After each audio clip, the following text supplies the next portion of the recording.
Hello बच्चों, तो आज हम बात करने वाले हैं प्रश्नावली 3.5 के क्वेश्चन नंबर 2 का। एक बोला है ए और बी के किन मानों के लिए निम्न रैखिक समीकरणों के युग्म के अपरिमित रूप से अनेक हल होंगे। ठीक है, यहाँ से हम करते हैं हल।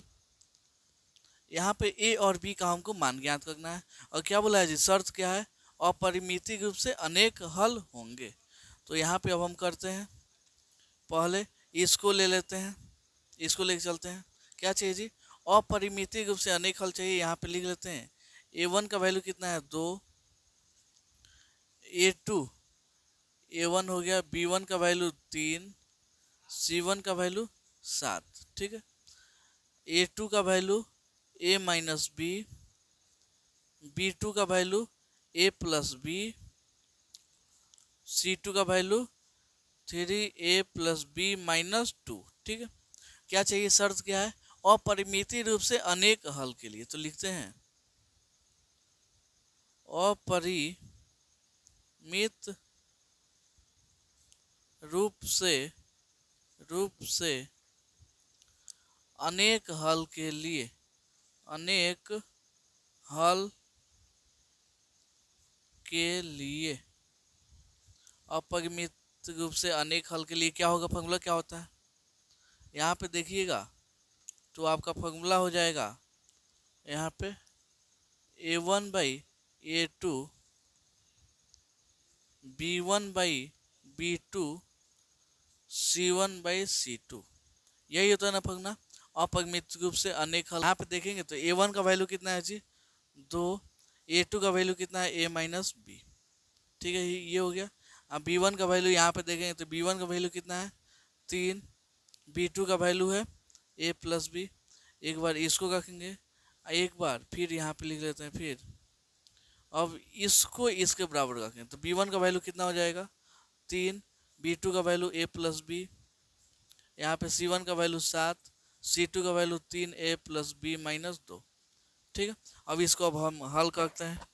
तो हल करेंगे तो कितना हो जाएगा, 2 में a से गुणा होगा तो 2a, 2 में b से गुणा होगा तो 2b, यहाँ पे 3 में a से गुणा होगा तो 3a माइनस 3b। ठीक है, यहाँ पे 2a, 3a प्लस में था इधर आ गया तो माइनस में, यहाँ पे 2b, ये 3b माइनस में था इधर आ गया तो प्लस में हो गया ऐसे। ठीक है, अब यहाँ देखिएगा 2 में से 3 जाएगा ना तो 3 में से 2 गया 1, यहाँ पे माइनस 3 2 5 हो जाएगा, यहाँ पे 0। इसको मान लीजिए आप समीकरण 1।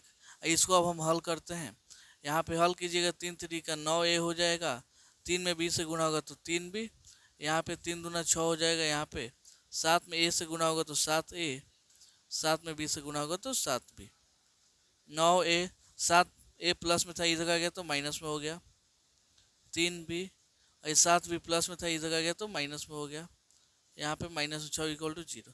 7 में से 6 सॉरी 9a में से 7a गया तो 2a, यहाँ पे दोनों में बड़ा कौन है 7b, तो 7b में से 3b गया तो 4b, 7 के फल माइनस है तो यहाँ माइनस लग गया, माइनस 6 इक्वल टू 0।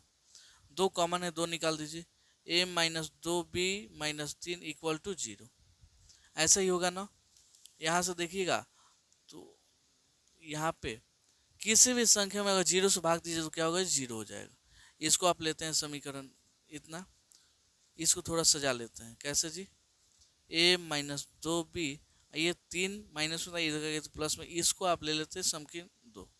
अब देखिएगा a और a दोनों सेम है, अब दोनों ये को माइनस में एक प्लस में, तो क्या समीकरण 1 में समीकरण 2 को जोड़ते हैं। तो लिखते हैं यहाँ पे समीकरण 1 में, समीकरण 1 में समीकरण 2 को, समीकरण 2 को जोड़ने पर क्या करने पर जी, अगर साइन इसका सेम होता है, ये भी प्लस तो घटाते, लेकिन अलग अलग है तो जोड़ेंगे। जोड़ने पर क्या होगा, यहाँ पे लिखते हैं minus a plus 5b equal to 0, यहाँ पे a minus 2b equal to 3। जोड़ेंगे तो ये क्या होगा, कट जाएगा, 5b में से 2 को b गया तो 3b इक्वल टू 3, यहाँ से एक 3 से 3 खत्म, b का वैल्यू कितना 1। इसी b के मान को हम समीकरण 1 में चाहे 2 में रख के हम a का मान निकाल सकते हैं। तो रखते हैं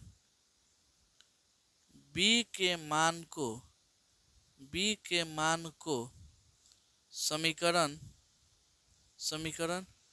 एक में रखने पर, बी के मान को समीकरण एक में रखने पर, समीकरण एक है कितना जी, -a + 5b = 0, -a + 5 गुणे b की जगह पर 1 यानी 0, -a का वैल्यू 5। ठीक है, तो यहाँ से आप a का वैल्यू कितना निकाल सकते हैं जी, सॉरी यहाँ आप देखिएगा ये प्लस में था, उधर जाएगा तो माइनस हो जाएगा, माइनस माइनस खत्म, a का वैल्यू कितना आ गया 5। अतः आपका b का भी वैल्यू मालूम चल गया और a का भी वैल्यू मालूम हो गया।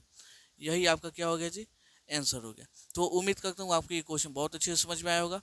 चलिए मिलता हूँ अगले वीडियो में अगले क्वेश्चन को लेकर, तब तक के लिए धन्यवाद।